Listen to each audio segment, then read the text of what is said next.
नमस्कार, प्रणाम, हर हर महादेव, जय माता दी। दोस्तों कैसे हो आप सभी। उम्मीद करते हैं कि आप सभी लोग अच्छे और स्वस्थ होंगे। जहां भी होंगे अपने अपने लाइफ में, अपने अपने कार्यों में सभी लोग व्यस्त होंगे। दोस्तों चैनल पर पहली बार विजिट कर रहे हैं तो वीडियो को लाइक करें, कमेंट करें और शेयर करें, और अच्छा लगे तो सब्सक्राइब भी करें। अपने चाहने वालों से भी सब्सक्राइब करवा दें। दोस्तों आज इस वीडियो में हम जानने वाले हैं मुंशी प्रेमचंद की बहुत ही लोकप्रिय कथा, जो कि दो बैलों की कहानी, हीरा और मोती की कहानी है। आप सभी लोगों ने पढ़ा होगा। चलिए दोस्तों हम इस कहानी पर प्रकाश डालते हैं अपने वीडियो के माध्यम से। तो वीडियो में लास्ट तक रहिएगा, काफ़ी ज़्यादा इंटरेस्टिंग और ख़ास वीडियो हो सकता है। दोस्तों अच्छा लगे तो आप ज़रूर अपने चाहने वाले, अपने रिश्तेदारों को शेयर ज़रूर करें। तो चलिए दोस्तों वीडियो की तरफ चलते हैं। दोस्तों जानवरों में सबसे ज़्यादा बुद्धिहीन गधा समझा जाता है। जब हम किसी आदमी को सबसे पहले दर्जे का बेवकूफ़ कहना चाहते हैं तो उसे गधा कहते हैं। गधा सचमुच में बेवकूफ़ है या उसके सीधेपन, उसकी निसार पर्दा साहित्य गुणता ने उसे यह पदवी दे दी है, इसका निश्चय नहीं किया जा सकता। गाय सींग मारती है, ब्याई हुई गाय तो अनायास ही सिंघनी का रूप धारण कर लेती है। कुत्ता भी बहुत गरीब जानवर है, लेकिन कभी कभी उसे भी क्रोध आ ही जाता है, किंतु गधे को कभी भी क्रोध करते हुए नहीं सुना होगा, ना ही देखा होगा। जितना चाहो गरीब को मारो और जैसी खराब सड़ी हुई घास सामने डाल दो और उसके चेहरे पर कभी भी असंतोष की छाया नहीं दिखाई देगी। बैसाख में चाहे एक आध बार कुलेक कर लेता है, पर हमने तो उसे कभी खुश होते हुए नहीं देखा। उसके चेहरे पर स्थायी निषाद रूप से छाया रहता है। सुख दुख हानि लाभ किसी भी दशा में उसे बदलते हुए नहीं देखा। ऋषियों मुनियों की जितने गुण हैं वो सब में पराकाष्ठ को पहुँच गए हैं, पर आदमी उससे बेवकूफ़ ही कहता है। सद्गुणों का इतना अनादर। दोस्तों इस हम कहानी के माध्यम से आप सभी के साथ शेयर करने वाले हैं, तो वीडियो में लास्ट तक रहिएगा। दो बैलों की कहानी, आप लास्ट तक रहिएगा, वीडियो काफ़ी ज़्यादा इंटरेस्टिंग हो सकता है आप सभी के लिए। एक झूरी नाम का किसान था, उसके पास दो बैल थे, हीरा और मोती। देखने में सुंदर, काम में चौकस, ढील ऊंचे, बहुत दिनों साथ रहते थे। दोनों में बहुत भाईचारा था। दोनों आमने सामने या आसपास बैठे हुए एक दूसरे को मूल भाषा में विचार विनिमय किया करते थे। एक दिन एक दूसरे के मन में की बात कैसे समझ जाते थे हम कह नहीं सकते। अवश्य ही उनमें ऐसी कोई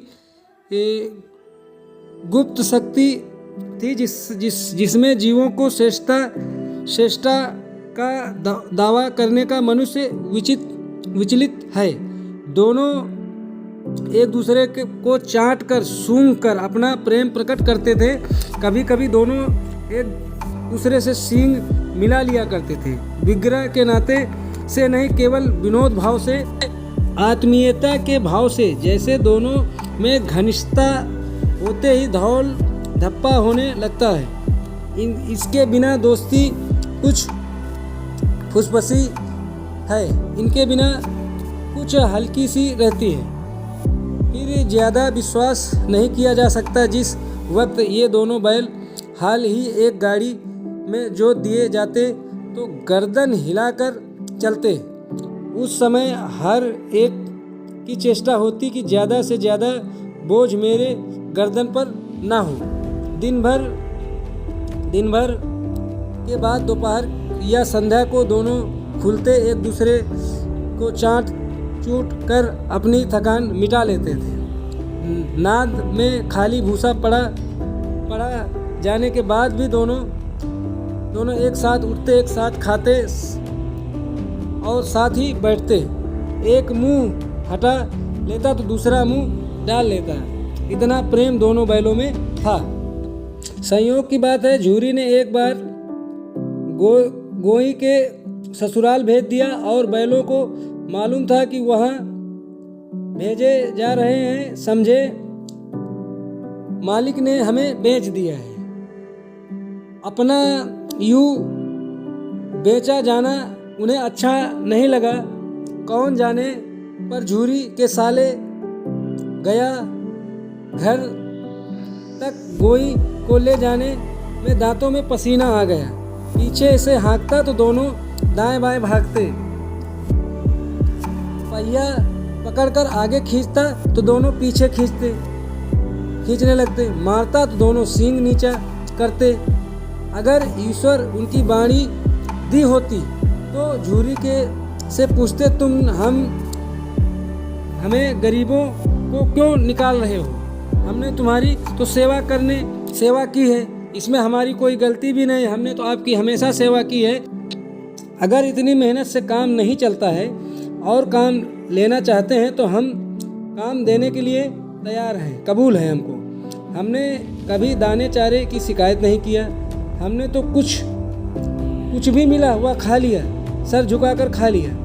फिर तुमने हमारे साथ जालिम जैसा व्यवहार क्यों किया? हमें क्यों बेच दिया? संध्या का समय दोनों बैल अपने नए स्थान पर पहुंच गए। गया के घर पहुंच गए, झूरी के साले के यहाँ। दिन भर भूखे थे, लेकिन नाद में जब भूसा लगाया गया तो दोनों बैलों ने उस पर मुंह ही नहीं डाला, एक मुंह भी नहीं खाया।